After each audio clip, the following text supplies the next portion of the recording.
Mosaic, a daily news program from Link TV, presents a selection of news reports from independent and state-controlled broadcasters from throughout the Middle East.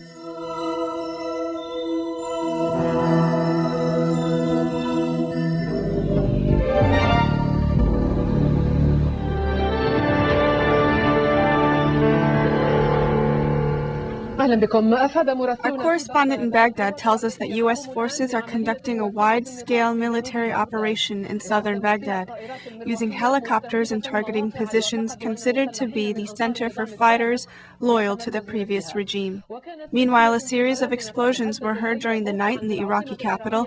The source of the explosions is unknown. Eyewitnesses said that the explosions were a result of 2 waves of Katyusha missile attacks. Meanwhile, U.S. President George Bush is expected to arrive this evening in the British capital of London.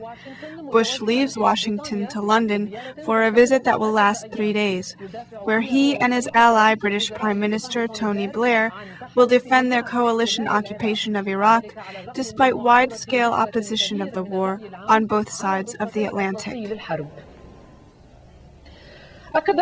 Israel confirmed that Prime Minister Ariel Sharon will meet with Palestinian Prime Minister Ahmed Kureya next week to revive the peace process.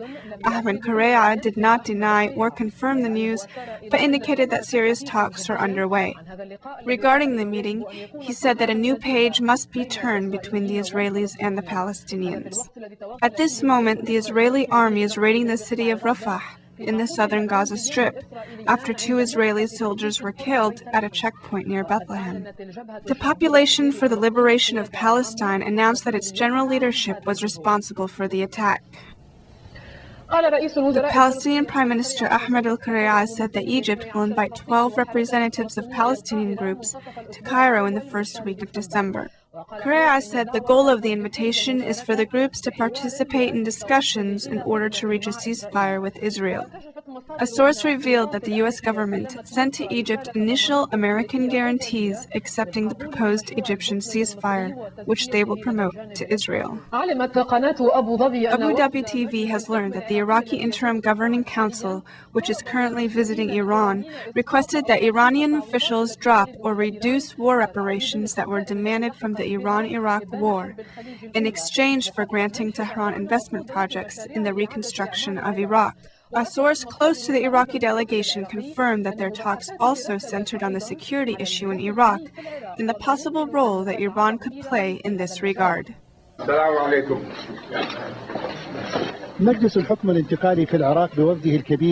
The large delegation from the Iraqi Interim Governing Council has made an important visit to Tehran despite Iran's opposition to the presence of the U.S. forces in Iraq. The visit is drawing much attention because Tehran considers Iraq as an occupied country by foreign forces, refusing to accept any U.S. measures not in accordance to international laws. Despite all that, Iran was the first country to recognize the Iraqi Governing Council, which was appointed by the U.S. Ambassador Paul Bremer. Tehran justifies this with the need to create a political balance for the sake of securing the general interests of all the groups there. According to analysts, the visit comes only 3 days after the Islamic Republic's Ayatollah Khamenei advised Iraqis to oppose the occupation forces, marking a new trend in Iran-Iraq relations.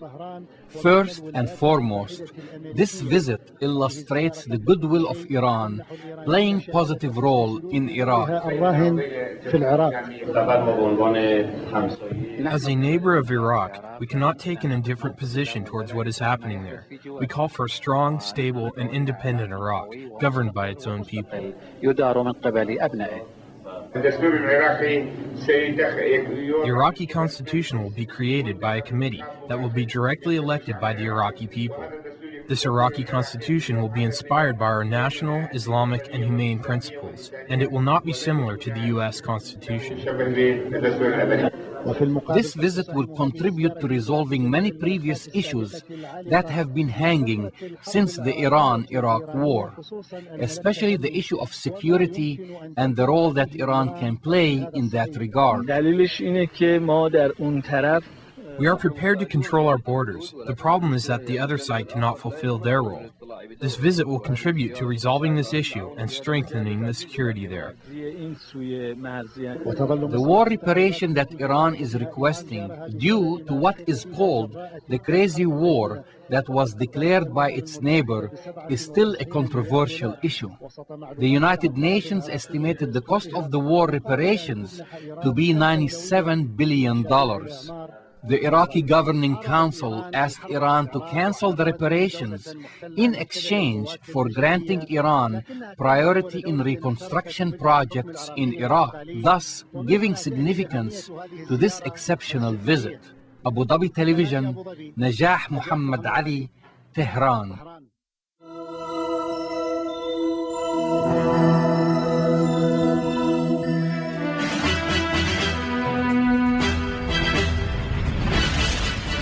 Preparations for talks between the Palestinian and Israeli prime ministers, Israel continued its aggression policy, and Israeli occupation forces wounded at least 9 Palestinians and demolished a house in the new Gaza Strip raid.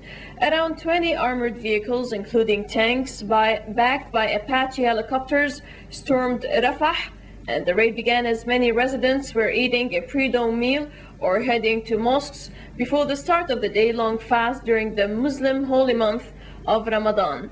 At least one of the wounded was in a serious condition, and an Israeli military source claimed the operation aimed at dismantling tunnels, which Israel claims are being used to smuggle in weapons. Troops took over several houses, snipers set up rooftop positions, and soldiers with dogs searched houses as huge explosions were heard. In the latest resistance operation, 2 Israeli occupation soldiers manning a checkpoint were killed near the village of Al-Khudr in the West Bank. Israeli military sources said 1 Palestinian opened fire on the soldiers and then fled the scene. The forces were quick to seal off the area in their search. Youth and children tried to block the search of the Israeli soldiers by burning tires in the middle of the road, and the forces intensified an already imposed curfew on Al-Khudr. Meanwhile, Palestinian Prime Minister Ahmed al-Quraya said an Egyptian delegation will invite Palestinian resistance factions to participate in talks in Cairo in order to secure a ceasefire truce with Israel. The resistance groups say Israel will not commit itself to a truce and will sabotage any agreement on this.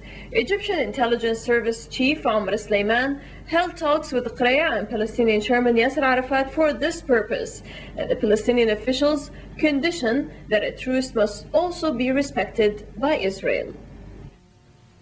A delegation of different Palestinian resistance factions will go to Cairo for talks designed to secure a new ceasefire truce with Israel. Palestinian Prime Minister Ahmed Quraya said an Egyptian delegation will arrive tomorrow to hand over the invitations to the factions.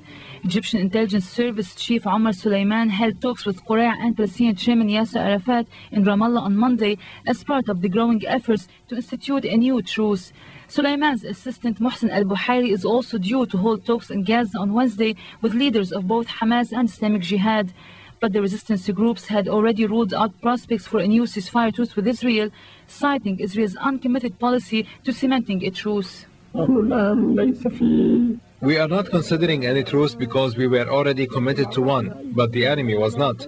The truce and other agreements failed. We cannot make the same old mistakes. We are waiting for what he has to say and discuss seriously what he has to offer, and in accordance to the interest of the Palestinian people and the Palestinian cause. The Palestinian side was committed to a truce and we stopped defending ourselves. This means that we acknowledge the occupation, the settlements of our land. So we cannot offer a truce as these acts keep on happening on our land. There should be a mechanism for dismantling the occupation, settlement and the aggression, not only through securing a ceasefire for the Palestinian people. But Suleiman tended to be more optimistic towards reaching a ceasefire. He spoke of new US and Israeli guarantees which he obtained after meeting the head of the Mossad, Mir Dugan. However, Cairo's mediation was rejected by Israel. Israel came under fire by the European Union as both Israeli Prime Minister Ariel Sharon and his foreign minister Sylvain Shalom are trying to change the EU position towards the Israeli-Palestinian conflict. Following a tense 2.5-hour meeting with Shalom in Brussels, the European Union demanded a halt to the Israeli West Bank wall and criticized Tel Aviv's snubbing of its Mid-East envoy. Meanwhile, Sharon rejected that criticism as he began a 3-day visit to Italy aimed at bolstering the troubled ties with the European Union. The European Union called on Israel to stop building the West Bank wall, warning it would only worsen the plight of the Palestinians. In a statement issued at the annual Association Council following talks with Israeli Foreign Minister Sylvain Shalom in Brussels, the EU added the wall would only undermine international efforts to resolve the conflict by creating a Palestinian state. The statement stressed on the humanitarian and economic hardship of the Palestinians.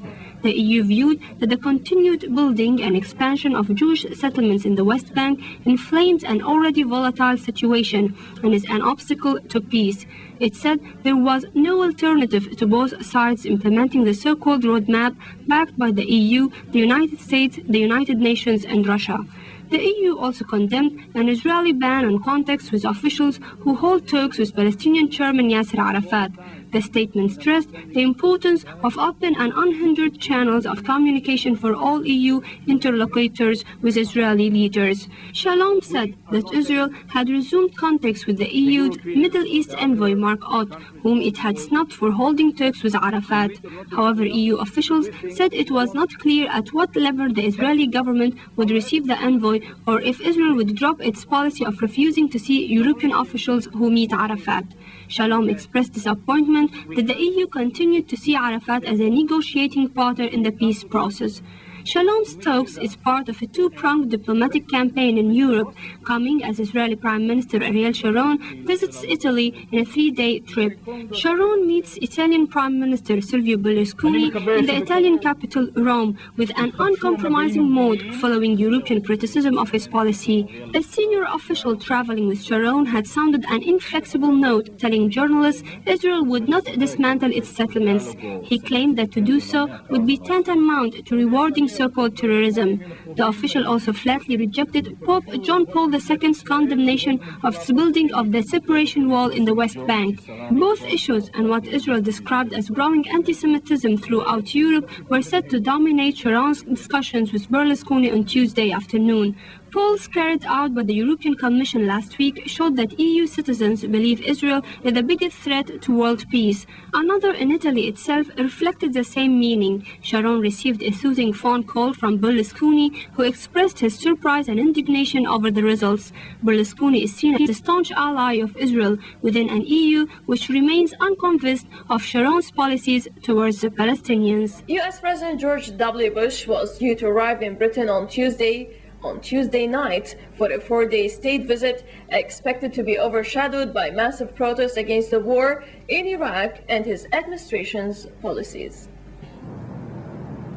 British police mounted an unprecedented security operation for the first ever state visit by U.S. President George W. Bush to Britain that will be met by massive demonstrations protesting Washington's policies. U.S. President George W. Bush, due to arrive in the evening, will stay in London until Friday as the personal guest of Queen Elizabeth II. His 3-day stay coincides with a fresh opinion poll in the United States suggesting that his popularity is at an all-time low among American voters just a year before the next presidential elections. 47% of respondents to the USA Gallup poll disapproved with the way Bush was handling his job. Bush will hold talks with his closest ally, Prime Minister Tony Blair, on the way forward in post-war Iraq in the light of an announcement by the U.S. at the weekend of an accelerated plan to return power to Iraqis amid mounting anti-U.S. attacks. The Israeli-Palestinian conflict is also likely to be on the talks agenda, as will U.S. steel tariffs, which have prompted fears of a transatlantic trade war. In what it describes as an unprecedented security operation, London's Metropolitan Police said it was nearly tripling the number of officers on duty during the course of the visit to 14,000.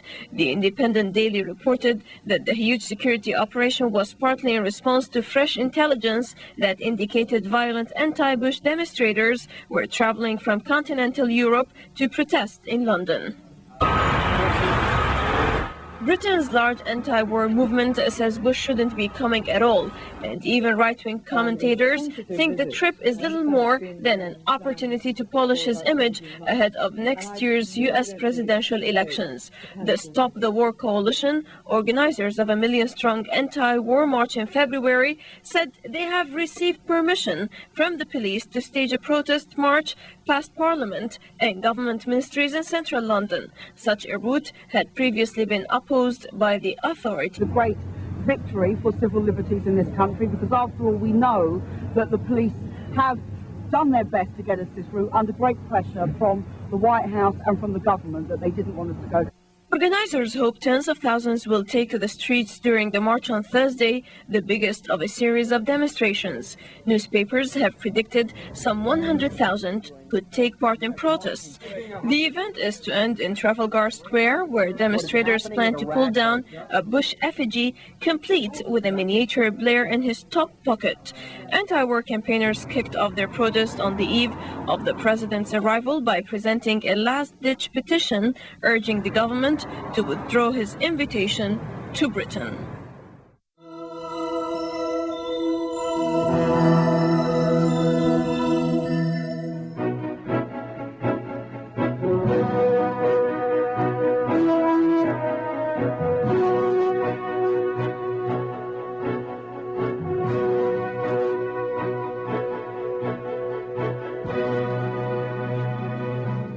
In turn, Sheikh Salama wished the occasion of Holy Ramadan will return next year, while the Palestinian people have achieved their aspirations to independence and establishment of the state with Holy Jerusalem as its capital. Supreme Judge in Palestine Sheikh Taysir al-Tamimi and Director of the Holy Mosque Mohammed Hassan al-Sheikh warned of the danger of the continuous Jewish extremist settlers raiding the Holy Mosque and provoking Muslim worshippers. Tamimi called upon all religious references and all people of vivid conscience to intervene to put an end to the occupation, aggression, and provocative acts against the Holy Mosque and Islamic holy sites. Israeli forces broke on Tuesday at dawn into Block O in Al-Qassas area south of Rafah city amid heavy shooting, injuring 8 citizens, 4 seriously. Israeli forces, accompanied by a number of military bulldozers, broke Tuesday evening into Gaza Valley area and razed hundreds of planted dunams. The forces also shelled on Tuesday morning citizens' homes on the road connecting Shuhada Junction and Al-Muntari Crossing, southeast of Gaza. Israeli tanks stationed at the eastern road opened their heavy fire at a number of homes, injuring a number of citizens. Then they sieged a group of children who were on their way to school.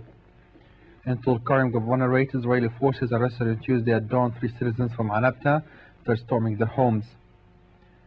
13 students from Al-Quds University in Abu Dis were injured on Tuesday noon when occupation soldiers opened fire at them while a military force attempted to break into the university. Occupation forces arrested 7 citizens from a marine village in Nablus after breaking into it Tuesday at dawn. They reinforced the troops in Nablus.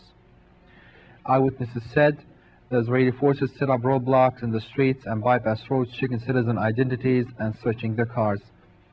In Salfit, Israeli forces arrested on Tuesday afternoon a 35-year-old man from Mirda while picking olive on his land. Israeli forces also imposed on Tuesday morning a curfew in the Old City and Al Balou area and Al Khudr area east of Bethlehem. A large contingent of Israeli troops backed by military forces broke into the area and imposed tight curfew on it, and closed all its entrances and stormed tens of citizens' homes. The European Union called on Israel on Tuesday to stop building the so-called security fence along the West Bank, warning it would only worsen the plight of the Palestinians. In a statement issued at the annual Association Council talks with Israeli Foreign Minister Silvan Shalom, the EU also condemned an Israeli ban on contacts with officials who hold talks with President Arafat. The EU said the so-called security fence would undermine international efforts to resolve the conflict by creating a Palestinian state living in peace with its neighbor. It would cause further humanitarian and economic hardship to the Palestinians, the EU statement said. The EU also said that the continued building and expansion of Jewish settlements in the West Bank inflames an already volatile solution is an obstacle to peace. It said there was no alternative to both sides implementing the roadmap to peace backed by the EU and the United States, the United Nations and Russia, which envisages the creation of a viable Palestinian state by 2005. Meanwhile, the European Union complained on Tuesday at the lack of any progress in a long-running dispute with Israel over the trade in goods made by settlers living on occupied Palestinian land. The EU has for 6 years been pressing Israel to stop labeling produce made by settlers as made in Israel and has warned importers of orange juice and other goods that they face punitive levies.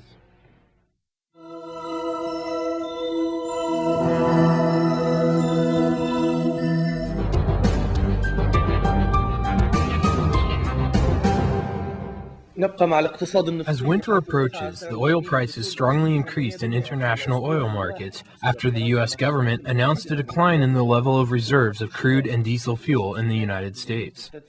In the international oil exchange market in London, the oil price increased by 42 cents per barrel by Brent standards since last January, reaching $29.50 per barrel.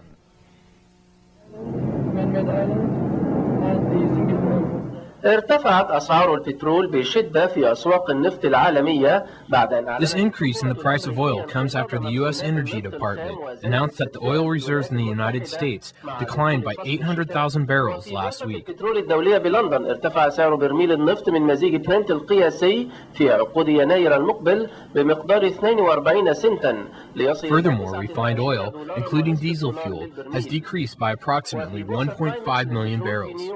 ارتفع سعر برميل النفط من الخام الأمريكي الخفيف للعقود الآجلة بمقدار 57 سنتا ليصل إلى 31. Thus, the amount of refined oil reserves in the largest oil-consuming country in the world has dipped below comfortable levels. بعد أن أعلنت وزارة الطاقة الأمريكية هبوط مخزونات النفط الخام الأمريكية خلال الأسبوع الماضي. In addition, demand on oil increases as the winter approaches and temperatures drop, which may explain why oil prices increased by 8% in 1 week. مليون برميل مما يجعل مخزونات المنتجات المكررة في أكبر مستهلك للنفط في العالم منخفضة عن المستويات. The strong economic growth in the United States has also increased the demand on oil, coinciding with the increase of violence in the Middle East, thus increasing worries about oil supplies in that region. قد صعدت بنسبة 8% خلال أسبوع واحد فيما دعم النمو الاقتصادي القوي في The الولايات. latest bombing attacks in Iraq and the suicide operation in the Muhayya residential complex in the Saudi capital of Riyadh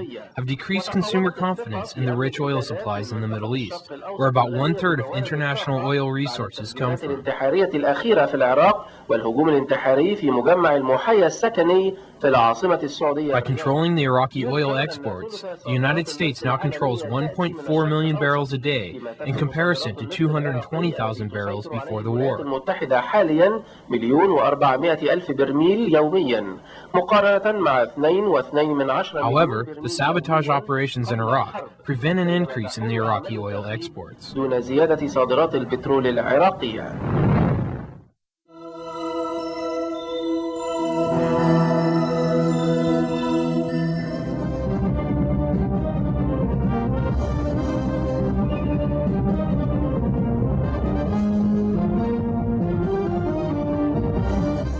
Prince Naif bin Abdulaziz, the Saudi Minister of Interior, stressed that no arrests have been made yet of those who executed the explosions which took place at Al Muhayya residential complex in Riyadh. In a press conference he held at Al Medina, Holy City, he expressed his rejection of conducting any dialogue with the attackers, adding that anyone who surrenders to authorities will receive lighter sentences.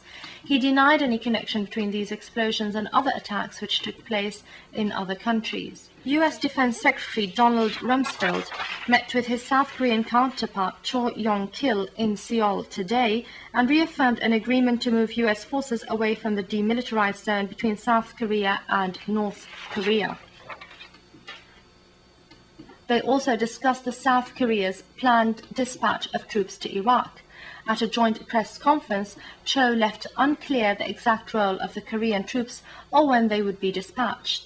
Dozens of riot police were deployed in the streets outside the Defense Ministry building where activists rallied to protest Rumsfeld's visit and South Korea's plan to send more troops to Iraq.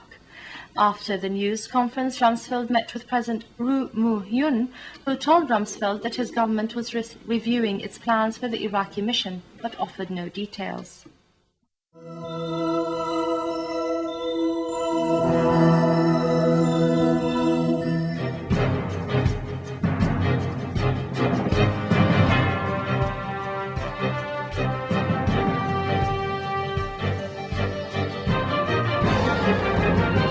In Afghanistan, the coalition forces led by the US are carrying out a large campaign against extremists in Kunar and the neighboring Moristan region. US Special Forces participated in the operations backed by air cover. The events of September 11th were the main reason behind the US war against the extreme Taliban regime and Al-Qaeda organization, whose members were once used by the US to expel the Soviet Union from Afghanistan. 2 years later, the American administration is disappointed with the results. Both Osama bin Laden and Mullah Omar are still posing a serious threat to the American administration. On the second anniversary of the collapse of the Taliban regime, the American President George Bush said the following: The American forces will stay in Iraq and Afghanistan until we capture the ousted Iraqi president Saddam Hussein and the leader of the Al-Qaeda organization, Osama bin Laden. Meanwhile, the Afghani government in Kabul is still incapable of governing large parts of the country. International peacekeeping forces are still unable to provide the government with sufficient protection. The American forces are carrying out large-scale and ongoing campaigns against the extremists in Kunar and the neighboring Moristan region. These forces in Kunar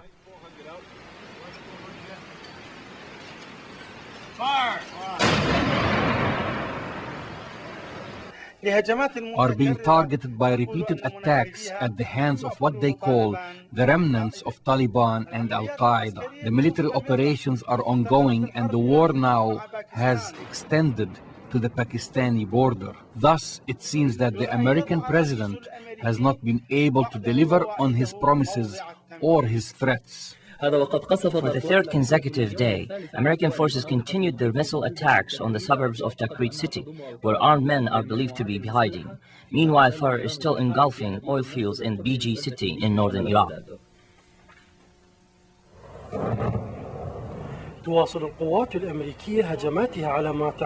Using ballistic missiles, American forces continued their missile attacks on areas located in the suburbs of Tikrit city, where armed men are believed to be hiding.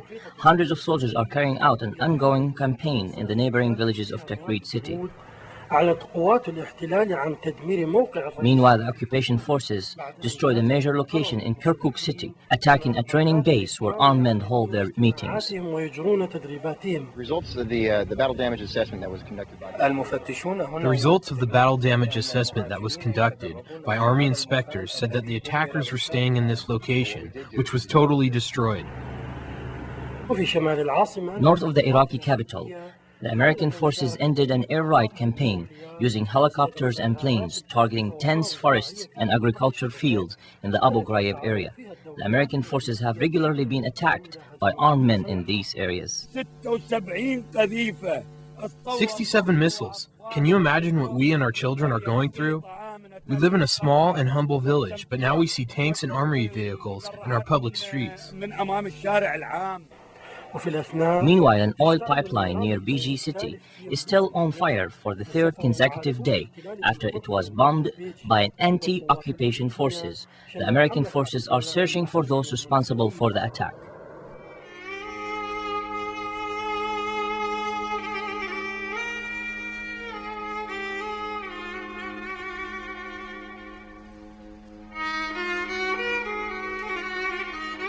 Mosaic is made possible by a grant from the John S. and James L. Knight Foundation, which promotes journalism excellence worldwide and invests in the vitality of 26 U.S. communities, and the William and Flora Hewlett Foundation. Additional support is provided by the Firedoll Foundation and Henry and Virgilia Dakin.